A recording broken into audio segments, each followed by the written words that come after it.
বাঁশবাগানে মাথার উপর চাঁদ উঠেছে এ জীবনে শুধু বাঁশ পেলাম চাঁদ পেলাম করি। এটা কোন বই লেখা আছে? এইটা গণিত বইয়ে লেখা আছে। অঙ্কের ছড়া? হ্যাঁ রে, তুই অঙ্ক করবি খালি ছড়া বেরোবে ছড়া। তাতে তুই এত লেখাপড়া জানিস, তুই আমার দুটো প্রশ্নের উত্তর দিতে পারবি? তুই কি বলবি? আমার প্রথম প্রশ্ন হলো, মুরগির পা তো ছোট হয় কেন? কি? আরে বাবা, মুরগির পা তো ছোট হয় কেন? বেশি বড় হলে তো ডিম নিচে পড়ে ফেটে যাবে, ওই জন্য। আচ্ছা ঠিক আছে, আমার দ্বিতীয় প্রশ্নের উত্তর দিতে পারবি? কি বলবি? আমার দ্বিতীয় প্রশ্ন হলো, মানুষ কি খেলে সবথেকে বেশি খুশি হয় বলতো? কি?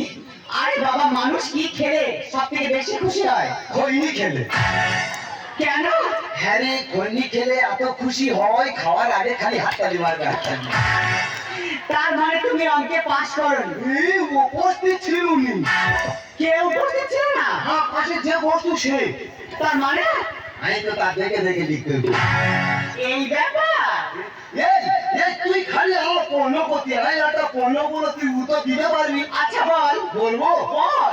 95 টাকা তোকে দিল, হ্যাঁ। 5 টাকা খরচ করলে কত থাকে? 95 টাকা যদি আমাকে দেওয়া হয়, আমি যদি 5 টাকা খরচা করি, 90 টাকা থাকবে। এ কি? 95 টাকা আমাকে দিলে 5 টাকা খরচা করে 90 টাকা খরচা করা থাকবে?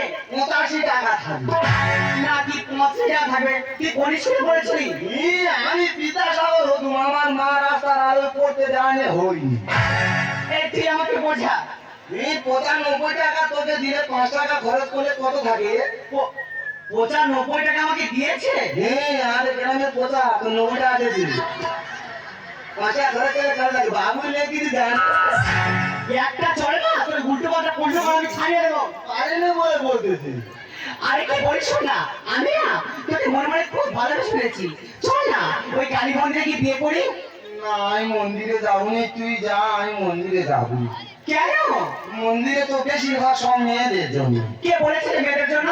হ্যাঁ রে, বেশিরভাগ সব মেয়েদের জন্য। তুই দেখ, দেখ, সন্ধ্যা, আরতি, পূজা, অঞ্জলি সব মেয়েদের। আর ছেলের জন্য কিছু নেই? ছেলেদের জন্য একটা জিনিস আছে। সেটা কি? ঘন্টা।